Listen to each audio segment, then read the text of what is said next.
How's it going, guys? We're back yet again with a spoiler talk for Bleach episode 35 or episode 9 Cour 3 titled Don't Chase a Shadow. Can you believe we're in episode 9, by the way? We only got like a month and a bit left until this Cour wraps up, which is crazy. Can't believe how fast this Cour has gone. Anyways, let's go through the synopsis, animators, the staff, the preview images. According to the title, it does look like a kyoraku episode, which is a bit odd for me because I thought it was going to wrap up the Pineda fight, but according to the title and the poem, it's a kyoraku heavy episode. People saying we're going to get the Nemu scenes in this episode, but I don't feel like we are. I feel like it's going to focus mostly setting up Kyoraku versus Little Barrow, and episode after is back to Nemu, Mayuri, Pineda. The episode after that, that's when we get the conclusion to Kyoraku versus Little Barrow. The anime stuff on this episode looks crazy. Like, it's weird how good it seems. Looks a bit too promising. We still need to hold our judgment for the key animator list. Anyway, let's go for synopsis first. Mayuri laughs loudly in the 4th branch tree after consuming Pineda with its modified bankai. However, something strange happens in Hikisatsu Jizo. Meanwhile, Kisuke Urahara and Shunsui Kyoraku sense a fluctuation in Mayuri's spiritual pressure, but despite their worries, they worry about the situation of the Shinigamis. His numbers have decreased to the point where they can sense places from a great distance. Kyoraku then decides to take on Little Barrow himself. Okay, so we do get a bit of Mayuri fight. I'm guessing we'll get like a cliffhanger type of scenario with Pineda. I did say my reaction, even though I did read the manga. Nothing really ends well when you consume a bad guy or even a good guy who's super strong, and keeping them in your stomach as that's it. There's definitely going to be more to it. I know a lot of anime only would kind of disappoint with Pineda, like, oh, is that it? That's all there is to the Soul King's left arm. There's more to it, I promise you, there is more to it. But let's go through the preview images.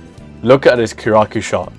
Look at this. Compared to the manga panel, wow, it's so good. And I said it time and time again, I'm loving the dark black sky, loving the environments. I'm adoring Varvelt so much more than I thought it'd be. It's definitely better than Red Sky. Also with the black sky, good thing about it is kind of lazy, but it's a good thing because it can focus more attention, more time on animating the characters. Even the environments are mostly 3D. I kind of love the contrast between the 2D characters and the 3D environments. It gives it like a video game feeling to it. But it should help with the animators focus on what needs to be focused on, which is like the fights, the choreography, the art style, the character designs. Look how dope he looks, man. Is it just me, or does he always give you similar feelings to the one character MGR, Mega Rising? Jetstream Sam. It reminds me of him so much, even though Kyoraku came first. Same personality and character design. I got Little Barrow already teasing it. Kyoraku versus Little Barrow. The sword versus gun matchup for the how many time now? 3rd time. Stark, Colonel Sanders, Quincy, I've got his name. Now we got Little Barrow. That's 3 gun users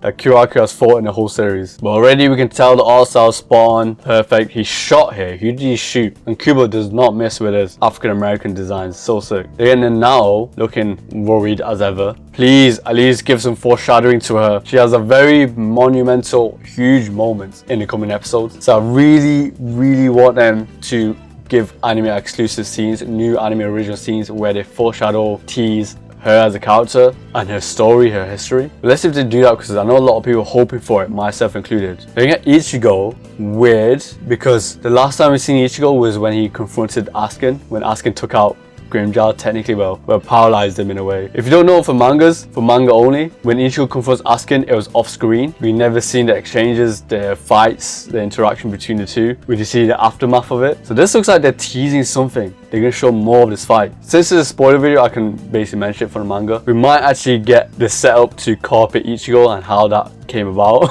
Like, how did he become this flat-ass character, flatter than Rukia? How did that happen? If we really are getting animated original scenes between the two, I'm down for it.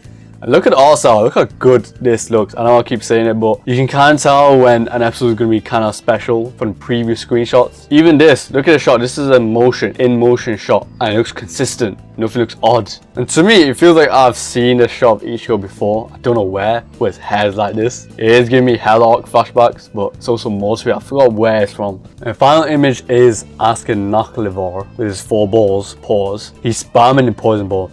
I don't remember this. Is this from the manga? Because this has to be him talking to Ichigo. If it's not from the manga, that's good. It looks like they're teasing a new technique with him as well. And I always loved Askin design. It sucks that it's very similar to Aizen, because people always compare him to Walmart's Aizen. I'm like, bro, he's actually a very entertaining, cool ass character. I think design is sick. By the way, he is so JoJo-fied in anime.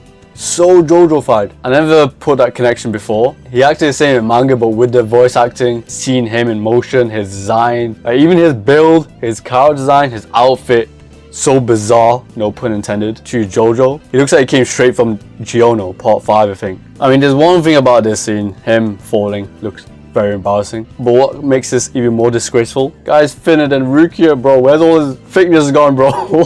Guy got flattened out. Like, everything looks so flat. That's what makes this such a funny ass manga panel. Even the sword looks so odd. This would be cool to have Ichigo team up with Grimmjow as an anime only scene. That would be fire. Them teaming up from rivals to helping each other out. That would be crazy. It's a good chance and opportunity to also give Grimmjow more needed shine. He needed more screen time in the manga. I feel like he was underutilized. Or even Nelia, that's a good idea. If Nelia comes in as well with Ichigo and Grimmjow. I think that's asking too much. I don't think they'll go to that level. But hopefully I'm proving wrong. And this is a comparison to that one preview image. I always find it so badass when the characters hoodie, helmet, or whatever hat is like covering the eyes. I always think it looks so badass. Let's go through the staff list now. So screenplay Masaki Hiromatsu, storyboard Emma Saito. I will talk about her soon. Direction Emma Saito, Tomohisa Taguchi, Shintaro Matsui, Hikaru Murata. So we got Murata, Taguchi, Saito, and Shintaro. I'm not familiar with Shintaro.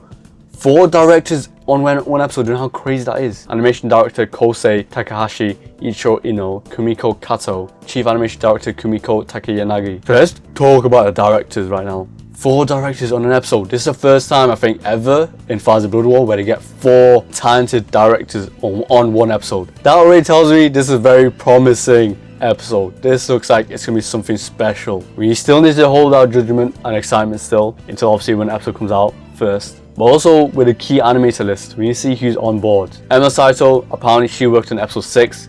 Yes, that episode 6, Yamamoto vs Yuha. With episode 6, you gotta remember, there's amazing key animator lists on that episode. We had Yamashita on that episode as well. We have no Yamashita on this yet. We still need to wait for that list. Even without Yamashita, I feel like we can get something crazy with this talent. Emma Saito helped a lot and was involved heavily on episode 6. So this is a very good sign. This looks very good sign. So Emma Saito having both storyboard and episode director involvement. I don't think she's ever been storyboard before, so this is a cool opportunity. I want to see what she can do. Generally, very good list. I can't wait. I don't think they're going to continue Baby Hold Your Hand. I don't think we're going to get Baby Hold Your Hand 2. My prediction is start of the episode is going to be Mayuri and it's something with Panida. I'm guessing Panida's going to get out. End it in a bad note. Then we cut to Kisuke and Kyoraku, which leads to the setup of Kyoraku vs Little Barrow. Then we're going to get some scenes here and there with Ichigo vs Askin. Hopefully they get a lot of new scenes for both of them and have Grimmjow and Neriel involved in some degree. But I do believe it's going to be mostly Kyoraku vs Little Barrow. And right at the end, I think the poem is going to be Nemu. So the episode after, episode 36, the week after, I predict it's going to be Baby Hold Your Hand 2. I don't know if that's going to be the title. I wouldn't be surprised if it is. And the Nemu poem, because you know that's her moments right there. And episode after that, we cut back to Kyoraku vs Little Barrow with the Nanao moment and the infamous bankai scene. So yes, it's going to feel like OG Bleach 2004 Bleach where fights get cut. Where it goes from one fight to another, one scene to the next. We get half fight, then move on to the next half fight. It's going to be cutting back and forth is basically what I'm trying to say. Even though I'm not really a fan of that, I prefer one big fight where I keep winning momentum. I hate momentum killers. However, you gotta remember, good thing about this, the pacing should be fine. We're not gonna get some rushed ass fight like we used to. A lot of the fights for TYBW up to now has been either half the episode and maybe, very maybe, it could be the whole episode. So this could be a good decision for me depending if they execute it well. Pacing should be good. Should be good. Essentially, we're gonna get 2 episodes of Panida fight and 2 episodes of Little Barrow fight is what I like to believe. People used to complain about fights being so fast paced. One example of that is Kenpachi versus Grammy. That suffered the most, making that fight feel like half the episode. So that wraps up this week's spoiler video. Let me know what you think. If you're excited, I'm very excited. Very good staff list. It looks better than last week up to now. Let's hope the full list is just as good. If you enjoyed this video, please like, comment, subscribe. Let's have a discussion going on in the comments below. Let me know your thoughts about this episode, your prediction, what you're excited about. But until next time, I'll see you guys later. Bye.